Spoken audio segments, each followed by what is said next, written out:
لڑائی جھگڑا عام ہو گیا، اور جس قوم نے بھی عہد کو توڑا اللہ تعالی نے ان پر دشمن کو مسلط کر دیا۔ تو چوری کا انجام کیا ہے؟ دشمن کا رعب اور ہیبت دل میں ڈال دی جائے گی۔ زنا کا انجام کیا ہے؟ کثرت کے ساتھ اموات ہوں گی۔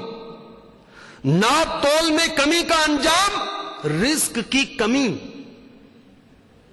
اور ناحق فیصلہ کرنے کا انجام لڑائی جھگڑے کا عام ہو جانا، اور بد عہدی عہد شکنی انجام کیا ہے کہ دشمن کا تسلط قائم ہو جائے گا۔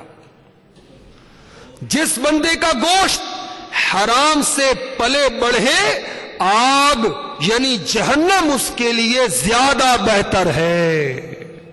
الامان الامان الامان الامان۔ ہمارا پاک پروردگار قرآن پاک میں ارشاد فرماتا ہے، پارہ 5 سورہ نساء آیت نمبر 29، یا ایھا الذین آمنوا لا تأکلوا اموالکم بینکم بالباطل الا تکون تجارة عن تراض منکم ولا تقتلوا انفسکم ان اللہ کان بکم رحیما۔ ترجمہ کنز الایمان، اے ایمان والو آپس میں ایک دوسرے کے مال ناحق نہ کھاؤ، مگر یہ کہ کوئی سودا تمہاری باہمی رضامندی کا ہو، اور اپنی جانیں قتل نہ کرو، بے شک اللہ تم پر مہربان ہے۔ وہ نادان جو دھوکہ دہی کرتے ہیں، فراڈ کرتے ہیں، ملاوٹ کرتے ہیں، گاہک کو چکر دیتے ہیں، کم ناپ تول کرتے ہیں، کیا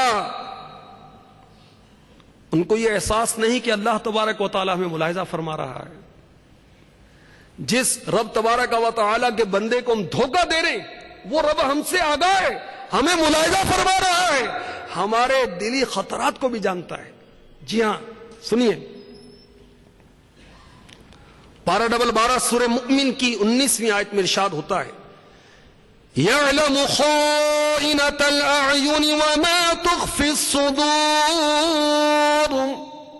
ترجمہ ایک کنز الایمان، اللہ جانتا ہے چوری چھپے کی نگاہ اور جو کچھ سینوں میں چھپا ہے۔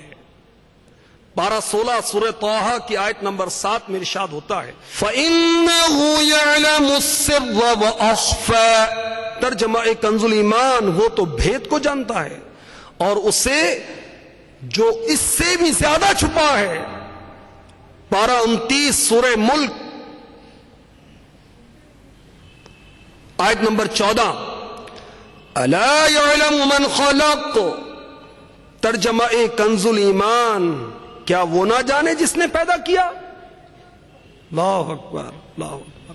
تو اللہ تبارک و تعالی ہمارے ہر حال سے آگاہ ہے، تو کر لے توبہ، رب کی رحمت ہے بڑی، قبر میں ورنہ سزا ہوگی کڑی۔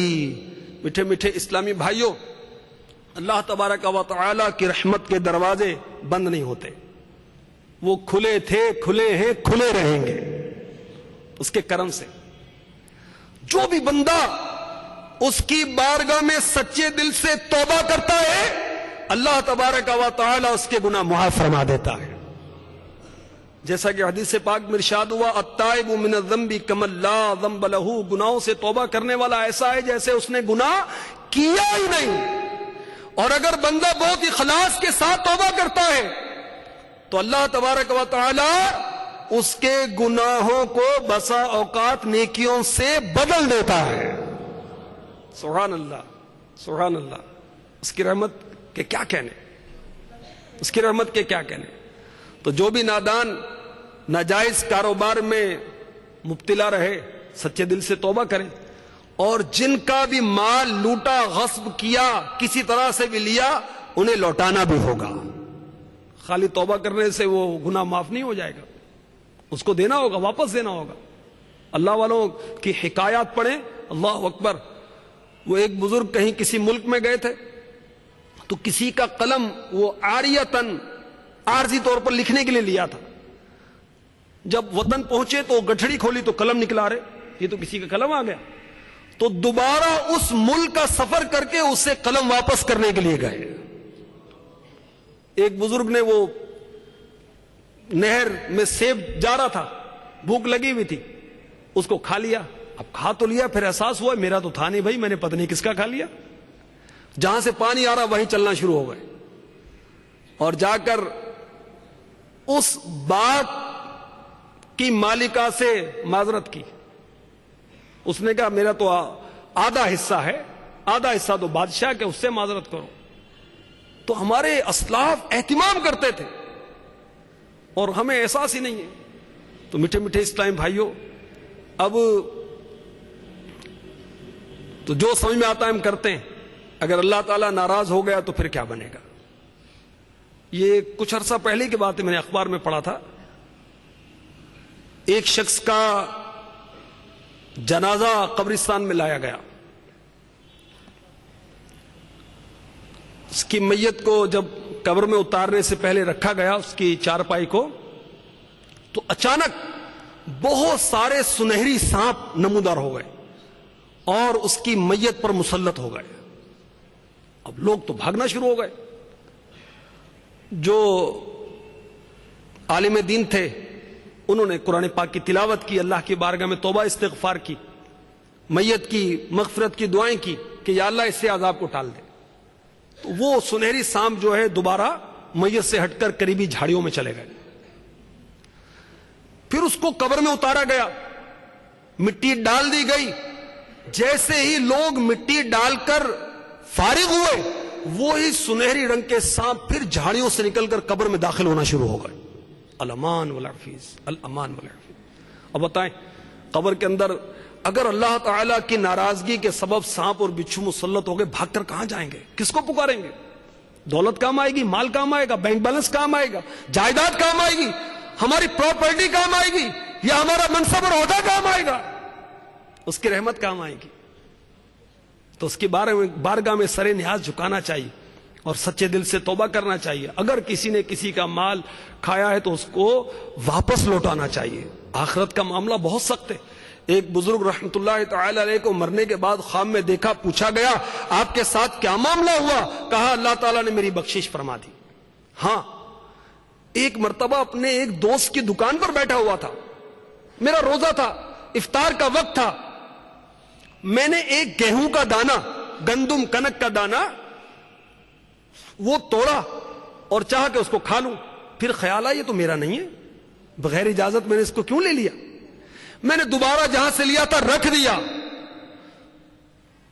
مجھ سے اس گندم کے دانے کے توڑنے کے بارے میں بھی پوچھا گیا اور میری نیکیاں اس عمل کی وجہ سے اتنی کم کر دی گئی. اللہ اکبر، اللہ اکبر، اللہ اکبر. تو میٹھے میٹھے اسلام پہ آخرت کا معاملہ بہت سخت ہے اور زندگی کا بھروسہ نہیں.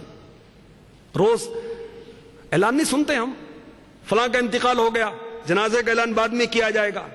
ضروری اعلان سنیے، فلاں کا تیجا ہوگا، چہلم ہوگا، برسی ہونے والی ہے. ہم اپنی موت کو بھول جاتے ہیں، قبر میں خود اتارتے اپنے ہاتھوں سے اپنے عزیزاں کو، اپنی موت کو بھول جاتے ہیں. ابھی ایک مہینہ نہیں ہوا یہاں فیضان مدینہ کے تہ خانے کے اندر، وہاں مسجد کی نیت نہیں ہے، یہاں جنازے وغیرہ بھی ہوتے ہیں. ایک 16 سالہ نوجوان کا جنازہ لایا گیا. بتائیے، ایکسیڈنٹ میں بیچارے کا آدھا چہرہ اڑ گیا تھا. کوئی زندگی کا بھروسہ ہے؟ ہم وہ سوچ رہے ہیں کہ بڑی عمر پڑی ہے پھر توبہ کر لیں گے، تو زندگی کا کیا بھروسہ ہے؟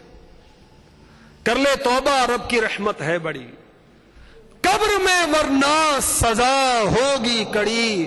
تو نیت کیجیے ہاتھوں ہاتھ، انشاءاللہ اب ہماری کوئی